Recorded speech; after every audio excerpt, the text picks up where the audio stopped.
آج آپ نے 7واں پارہ سنا ہے۔ اس پارے کے شروع میں ایک تو قسم کے کفارے کے حوالے سے ذکر ہوا ہے۔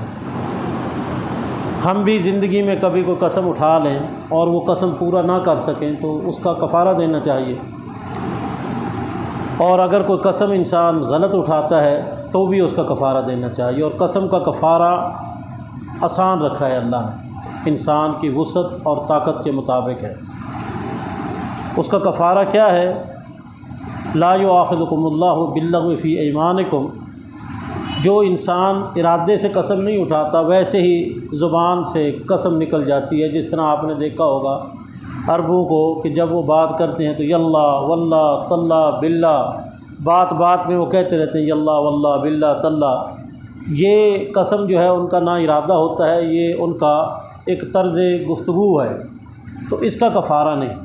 کفارہ اس قسم کا ہے جو باقاعدہ ارادے سے اٹھائی جائیں اور پھر وہ پورا نہ کر سکیں، تو اس کا کفارہ کیا ہے؟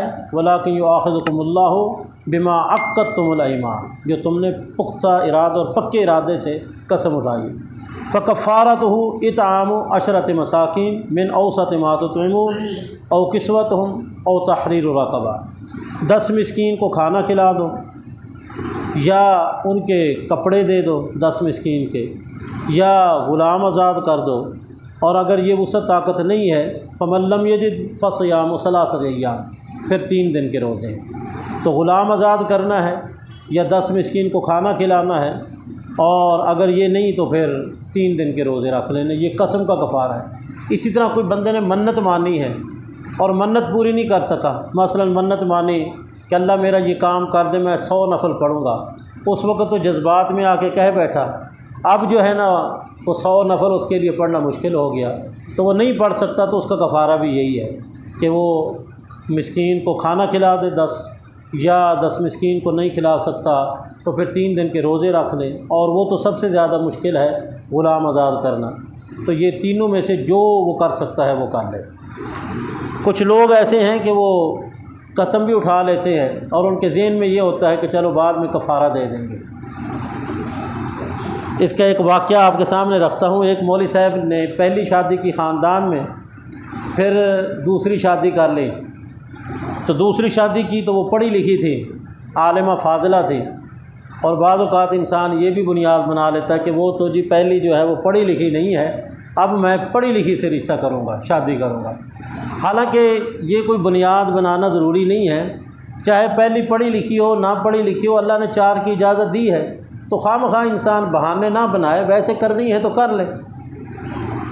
اور صرف ایک ہی شرط لگائی اللہ نے بھی عدل و انصاف، اگر عدل و انصاف نہیں کر سکتا تو پھر ایک ہے فواحدۃ، اگر عدل و انصاف کر سکتا ہے تو پھر کوئی بنیاد بنانے کی ضرورت نہیں ہے، نہ پہلی بیوی سے اجازت لینے کی ضرورت ہے، نہ پہلی بیوی کو بتانے کی ضرورت ہے، نہ ہی شریعت نے اس کی کوئی پابندی لگائی ہے۔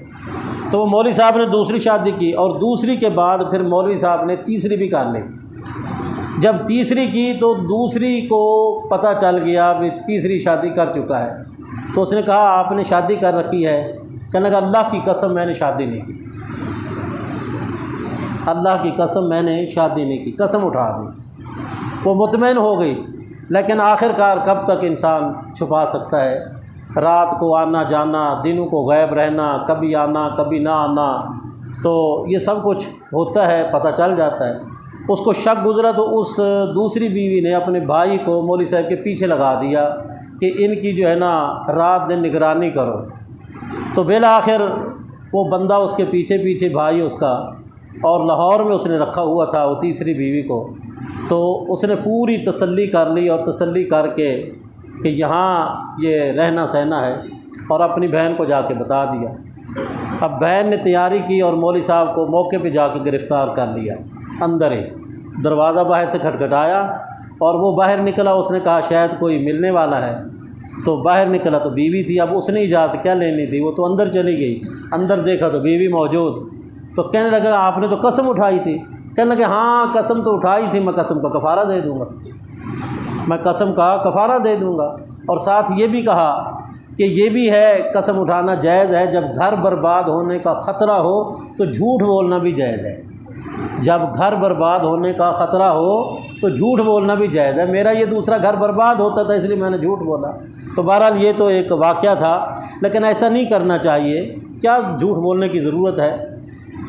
تو قسم کا کفارہ پہلے رکوع کے اندر، پہلے صفحے کے اندر آپ نے۔ دوسرا عقیدے کے حوالے سے ایک بات آپ کے سامنے رکھنا چاہتا ہوں۔ رسول اللہ صلی اللہ علیہ وسلم نے 13 سال مکی زندگی میں عقیدے کی اصلاح کی ہے۔ جو محنت ہے وہ عقیدے پر ہے کہ عقیدے کے اندر شرک نہیں ہونا چاہیے۔ تمام اعمال کی قبولیت کا دار و مدار عقیدے کی اصلاح پر ہے۔ اگر عقیدہ صحیح ہے تو اعمال قبول ہیں، اگر عقیدہ صحیح نہیں تو اعمال اللہ کی بارگاہ میں۔ عقیدے کی اصلاح کے حوالے سے 3 مسئلے ہیں کہ آیا رسول اللہ صلی اللہ علیہ وسلم مختار کل ہیں؟ کیا رسول اللہ صلی اللہ علیہ وسلم عالم الغیب ہیں؟ کیا رسول اللہ صلی اللہ علیہ وسلم نور ہیں یا بشر ہیں؟ یہ 3 مسئلے ہیں۔ یاد رکھیں یہ جو کتاب ہے نا، اس کو کوئی نہیں ٹھکرا سکتا۔ مولوی کی بات کو ٹھکرا سکتا ہے اور بعض اوقات حدیثوں کا بھی انکار کر سکتا ہے، لیکن قرآن کی آیت کا انکار کرنا یہ بہت مشکل ہے۔ یہ ایسی دلیل ہے کہ اس کا انکار نہیں ہو سکتا۔ آئیے قرآن پاک کے اندر اللہ پاک نے انہی تینوں باتوں کا ایک ہی آیت کے اندر جواب دے دیا ہے، جو ابھی آپ نے سنی ہے۔ تینوں باتوں کا اللہ نے ایک آیت کے اندر جواب دیا، اور جواب بھی ایسے دیا کہ اہم باتیں اللہ پاک نے خود رسول اللہ صلی اللہ علیہ وسلم کو کہا کہ آپ اپنی زبان سے کہیں۔ قل، یہ آیت نمبر جو ہے 40 ہے، آیت نمبر یہ 50 ہے، نظر کا میرا مسئلہ ہے۔ آیت نمبر 50 ہے، سورہ الانعام ہے۔ کبھی بھی کسی سے بات ہو تو آپ قرآن کھول کے اس کو سنا دیں۔ یہ آیت نمبر 50 سورہ الانعام۔ قل، آپ کہیں، لا اقول لکم عندی خزائن اللہ، میرے پاس اللہ کے خزانے نہیں ہیں۔ لا اقول لکم، میں نہیں کہتا تمہارے لیے، عندی خزائن اللہ، کہ میرے پاس اللہ کے خزانے ہیں۔ کیا مطلب؟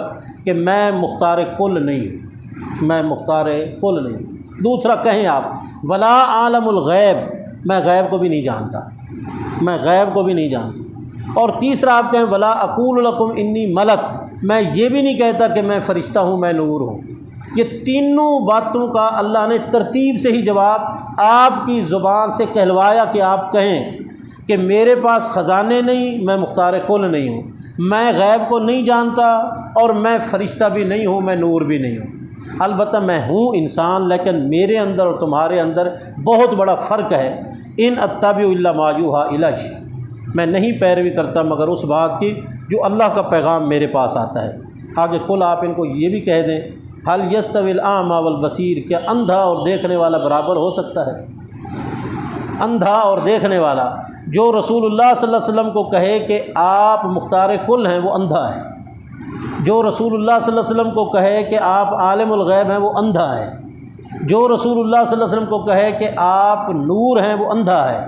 کیا اندھا والبصیر اور دیکھنے والا برابر ہو سکتے ہیں؟ افلا تتفکرون، کیا تم اس میں فکر نہیں کرتے، سوچ بچار نہیں کرتے؟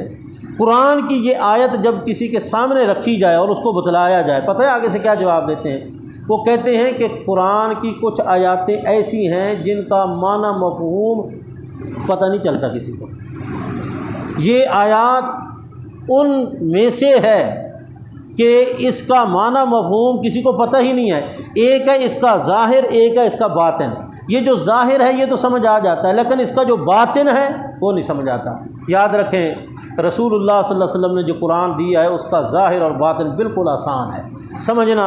وَلَقَدْ يَسَّرْنَا الْقُرْآنَ لِلذِّكْرِ فَهَلْ مِن مُدَّكِرٍ، قرآن کو ہم نے بالکل آسان بنایا ہے۔